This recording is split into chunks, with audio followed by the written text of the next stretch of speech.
जय हिंद दोस्तों, स्वागत है आपका गणित सीखे चैनल पर। आज के इस वीडियो में हम आपको प्रश्नावली 8.1 का क्वेश्चन नंबर 3 का सॉल्यूशन बताएंगे। पिछले वीडियो में हम क्वेश्चन नंबर 2 तक का हल बता दिए थे कैसे करना है। ये क्वेश्चन नंबर 3 प्रश्नावली 8.1 का है, क्लास 10th के लिए जो त्रिकोणमिति चैप्टर्स है बिहार बोर्ड के लिए बीटीसी किताब का, जो कि पेज नंबर 200 में यह क्वेश्चन है। देखिए क्वेश्चन नंबर 3 क्या कर रहा है। बोला यदि साइन ए बराबर 3/4 तो कॉस ए और tan ए का मान परिकलित कीजिए। यानी कि आपको साइन ए का मान 3/4 दिया गया है, कॉस ए और tan ए का मान निकालना है। तो अगर इस टाइप का कोई सवाल आए तो कैसे बनाना है उसको यहाँ पर सीखिए। तो यहाँ पर देखिए क्या दिया गया है, लिख लेंगे। दिया गया है क्या दिया गया है यहाँ पर, साइन ए का मान। साइन ए बराबर दिया गया 3/4। अब ध्यान से समझिए, साइन ए बराबर क्या होता है, साइन ए बराबर होता है P/H, बराबर में P/H लिख देना है।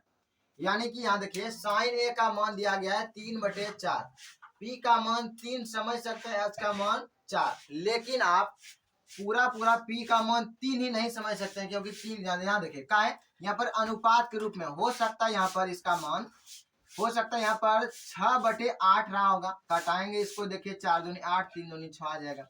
तो इसीलिए यहाँ पर P का मान पूरा 3 नहीं हम मान सकते हैं, यानी कि इसको डायरेक्ट नहीं बोल सकते हैं। P का मान 3 ही है एक्यूरेट वैल्यू। इसलिए यहाँ पर क्या करेंगे हम, यहाँ पर तो यहाँ P का मान डायरेक्ट 3 नहीं लिखेंगे। तो समझ लीजिए, यहाँ तो साइन ए बराबर 3/4 लिख लिया, बराबर में P/H लिख देंगे। साइन क्या होता है P/H।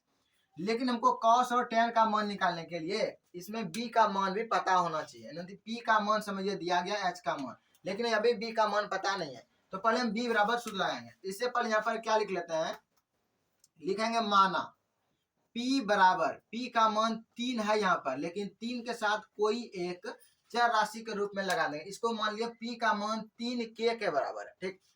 और मानेंगे एवं h का मान 4 लिख लेंगे। h का मान क्या लिखेंगे, यहाँ अगर k लगाएंगे तो यहाँ भी लगा देंगे 4k। k लगाइए या तो a लगाइए, उससे कोई दिक्कत नहीं। कोई भी एक चर राशि लगा देना, a लगा सकते हैं, यहाँ पर b लगा सकते हैं, दोनों में सेम लगाना है। यहाँ पर क्यों लगाए तो यही समझिए यहाँ पर कि हो सकता है 3/4 p का मान पूरा 3 नहीं हो सकता है p का मान 30 रहा हो गया, 30 सेंटीमीटर रहा होगा।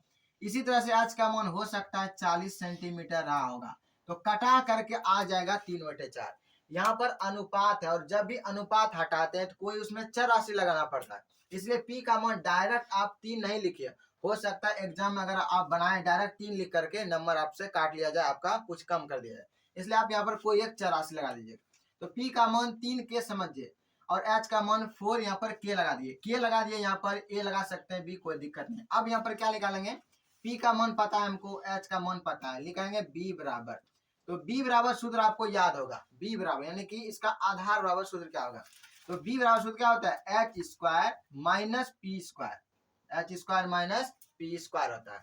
तो h² माइनस p स्क्वायर सूत्र लगा देंगे। h का मान रखिए, h का मान कितना है 4k, रख दिए 4k का स्क्वायर, माइनस p के जगह क्या रखेंगे 3k का स्क्वायर हो गया। यानी हम किसका मान यहाँ पर निकाल रहे हैं, b का मान निकाल रहे हैं, b का। 4 का स्क्वायर क्या होता है 16, और k का स्क्वायर k स्क्वायर हो गया, माइनस 3 का स्क्वायर 9 और k स्क्वायर हो गया। तो 9k square 16k square minus 9k square, 16 में अगर हम 9 घटाएंगे तो कितना बचेगा 7 बच जाएगा, 7k स्क्वायर बचा रूट में, ठीक। अब देखिए 7 का पूरा वर्गमूल नहीं होता है, इसलिए 7 का वर्गमूल नहीं हो पाएगा, √7 रह जाएगा, इंटू k स्क्वायर यहाँ पर है, k स्क्वायर का वर्गमूल हो जाएगा, यानी 2k है यहाँ पर, एगो आ जाएगा बाहर, यानी कि b का मान निकल गया √7 इंटू k। अब समझिए यहाँ से p का मान समझिए 3k है, h का मान 4k है, और b का मान √7 इंटू k आ गया, ठीक। अब देखिए आपसे क्या क्या निकालने बोला गया है, क्या क्या। पहले बोला कॉस ए निकालिए, लिखेंगे कॉस ए बराबर, ठीक। अब क्या लिख देंगे, अब कॉस ए बराबर, कॉस ए का मान निकालेंगे। कॉस क्या होता है, कॉस होता है b/h, लिख देंगे b/h, यहाँ पर कोई दिक्कत नहीं, डायरेक्ट लिख दिए b/h। b का मान क्या यहाँ से रखिए √7 इंटू k बटे h का मान क्या रखेंगे 4k रखेंगे, और k के यहाँ से कट जाएगा, क्या बच जाएगा √7/4, इसका आंसर आ गया। यानी कि जो कॉस ए का मान निकालने बोला गया है, कॉस ए का मान आ गया √7/4। यहाँ जो के हम माने थे ये बिल्कुल अंतिम में कट जाएगा, इससे कोई दिक्कत नहीं है, लेकिन लगाना बहुत जरूरी है। या तो आप के लगाइए या तो ए बी सी डी कुछ भी लगा सकते हैं, यहाँ पर कोई दिक्कत नहीं।